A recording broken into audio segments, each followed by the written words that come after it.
Our decision to reduce examinations is also backed by the experiences of trailblazers.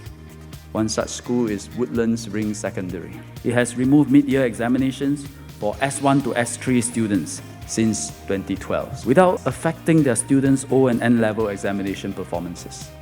With the time and space created from reducing the assessment load, we hope teachers will leverage effective inquiry-based pedagogies to enhance students' learning experiences. All this space created, we really find that learning is no longer just confined to the classroom and to the textbook. We can work towards intrinsic motivation to get everybody to enjoy learning. I'm also a parent. If my children enjoy school and like to go to school, I think that is already the success that we can look for. As a principal, I also want to see the students coming to school with joy, and I also want my teachers enjoy teaching. It's a significant but calibrated structural change to reduce effort inflation, to create a better environment for holistic development. It is part of our journey to constantly evolve and improve.